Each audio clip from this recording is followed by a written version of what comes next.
बड़े शहर हैं और आईटी टेक्नोलॉजी के बड़े हब्स हैं, इस डायमंड से, हाई स्पीड डायमंड बनाने से एक मेजर ग्रोथ का मल्टीप्लायर साउथ इंडियन स्टेट्स में आएगा, जो कि देश के लिए अच्छा है, साउथ इंडियन स्टेट्स के रहने वाले सभी निवासियों के लिए बहुत अच्छा है।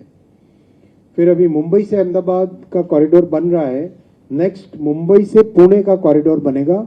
मुंबई पुणे कॉरिडोर से मुंबई और पुणे प्रैक्टिकली एक तरीके से मर्ज हो जाएंगे। सिर्फ 48 मिनट्स में मुंबई से पुणे पहुंच सकते हैं, ओनली 48 मिनट्स।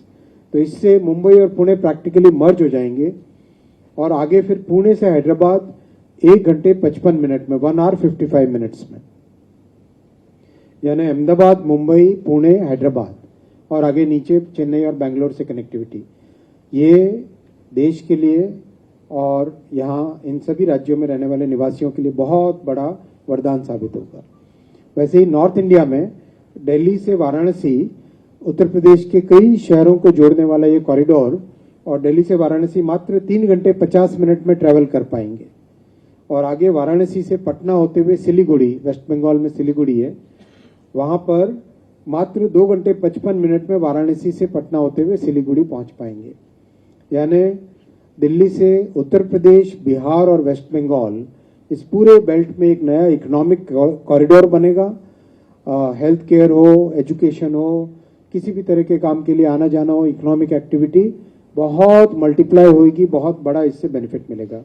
करीब ये 4000 किलोमीटर के 7 नए कॉरिडोर्स हैं और करीब 16 लाख करोड़ रुपए का इन्वेस्टमेंट इन सब में आएगा। और बड़ा अनाउंसमेंट हुआ है नए डेडिकेटेड फ्रेट कॉरिडोर का।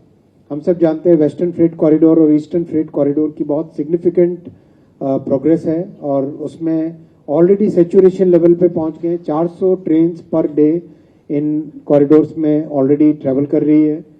और बंगाल से गुजरात को जोड़ने वाला, बंगाल में दांकुनी से जोड़कर उड़ीसा, छत्तीसगढ़, मध्य प्रदेश और महाराष्ट्र से होते हुए गुजरात में सूरत में टर्मिनेट होगा ये, और सूरत में वेस्टर्न कॉरिडोर से जुड़ेगा, जिससे कि कोई भी इंडस्ट्री सामान अपना वेस्ट कोस्ट के किसी भी पोर्ट पे भेजना चाहे, चाहे गुजरात के पोर्ट्स हो चाहे महाराष्ट्र के पोर्ट्स हो, वेस्टर्न कॉरिडोर से जुड़ जाएगा। तो एक तरीके से ईस्टर्न कॉरिडोर, वेस्टर्न कॉरिडोर और ये east west freight corridor, east west freight corridor, ये 2052 किलोमीटर का ईस्ट वेस्ट फ्रेट कॉरिडोर और 7 हाई स्पीड कॉरिडोर्स मिलकर रेलवे की एक टोटली नई ट्रांसफॉर्मेशन, एक नई एनर्जी देंगे।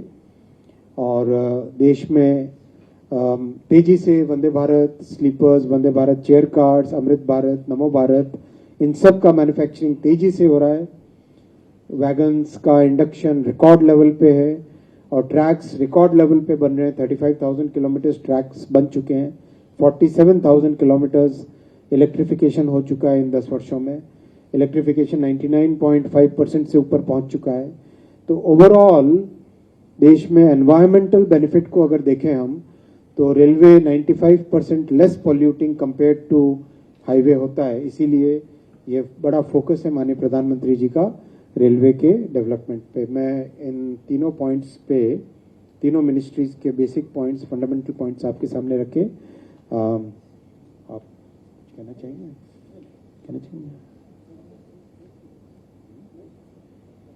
तो क्वेश्चंस लेते हैं फिर हम, और क्वेश्चंस का पैटर्न वही रखेंगे। एक तरफ से चालू करते हैं, first row, second row, third row, फिर first row, second row, third row, ऐसे करके चालू करते हैं। फर्स्ट रो में तो ऑफिसर्स बैठे, second row Ashmit.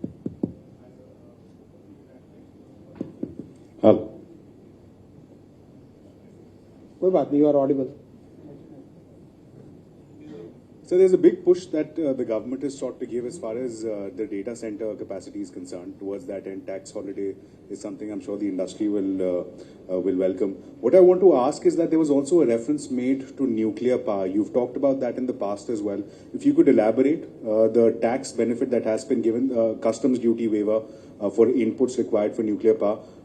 What support do you see that lending to the data infrastructure that we're looking to build? Nuclear power basically will feed into the 5th layer, the energy layer of AI architecture.